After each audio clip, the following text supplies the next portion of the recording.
right, so that is it right there. That's the house.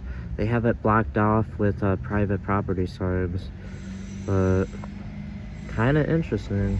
I see other people are taking videos too, so. So you know what's really weird about that Menendez brothers house is that it's in such a nice area. I mean, look at these houses over here, like they're $1 million homes, and it's so crazy to think that a crime scene like the Menendez brothers would happen in a neighborhood like this. You know, I have to say the last quarter mile when I was getting here, I started feeling sick to my stomach, but it kind of feels like something you see in a horror movie or something. Although this one was real life, but if you ever want to see it, it's off of Elm Street in Lometius. So, yeah, kind of an interesting thing to learn about, I guess, in Los Angeles. One of the biggest crime scenes in the city in the 80s. So just recently in the news, it was talking about how Eric and Lyle Menendez, the Menendez brothers, how they're thinking about releasing them on parole from prison after like 30 years being in prison.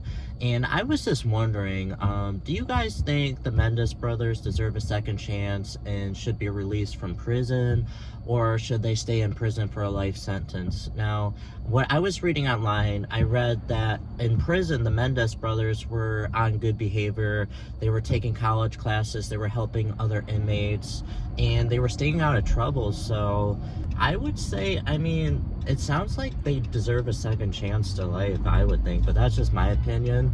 I know everybody else is gonna have different opinions, but with me, I would just say, like, you know, they should have a second chance to life. I mean, they went through a lot of trauma as kids, you know, being sexually assaulted from their parents, you know.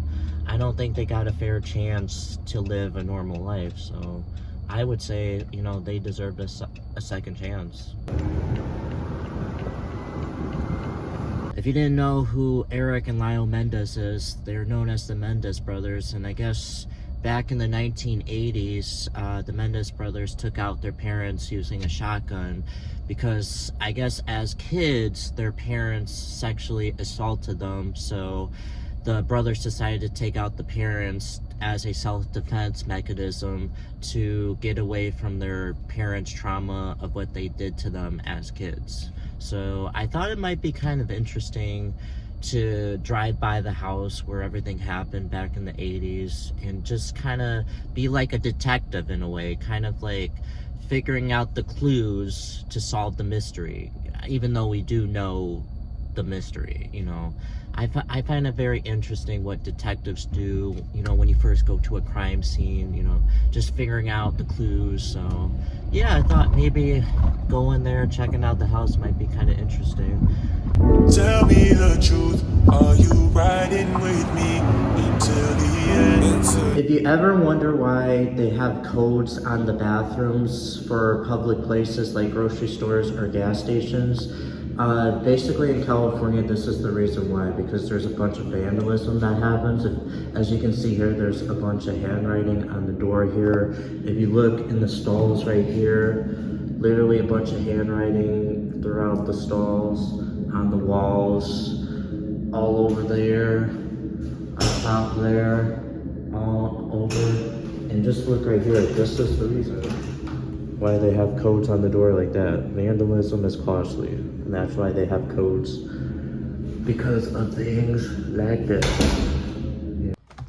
So just recently, Netflix has released a new movie series of the Menendez brothers called Monsters, and the people that play in it is Nicholas Chavez and Cooper Koch. They play Lyle and Eric Menendez in the series, and it just kind of talks about what happened, you know, throughout their lives and what led up to the crime scene.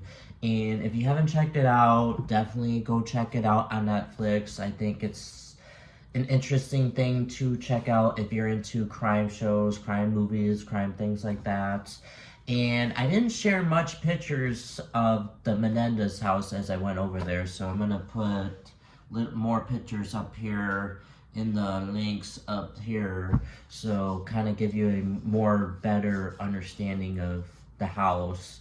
The house was being remodeled. As you can see in the video, there was a truck outside in front of the house, and there's people walking in and out of the house, basically remodeling the whole house. So I found that pretty interesting. Basically, Nicholas Chavez, one of the people that play in the movie Monsters, he played on one of my favorite soap operas, General Hospital.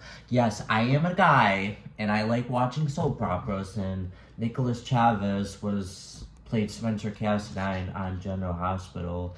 He was one of my favorite characters, so yeah, it's kind of cool that he's playing in movies now, so I found that very interesting. And if you ever want to see it, it's close by to Beverly Hills. I don't know if it's in Beverly Hills, but I'm pretty sure it's in it.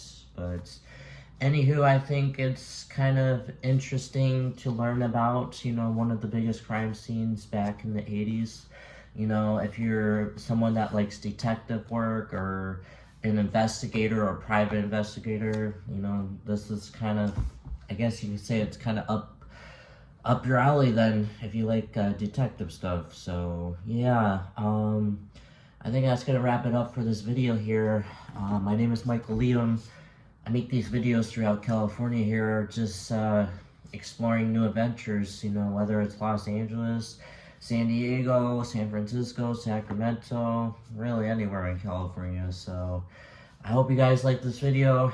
If you did, I recommend you like, comment, and share this video. And until next time, my Rockstar family, I recommend you guys stay real, stay original, and keep rocking on just like that. Kaboom.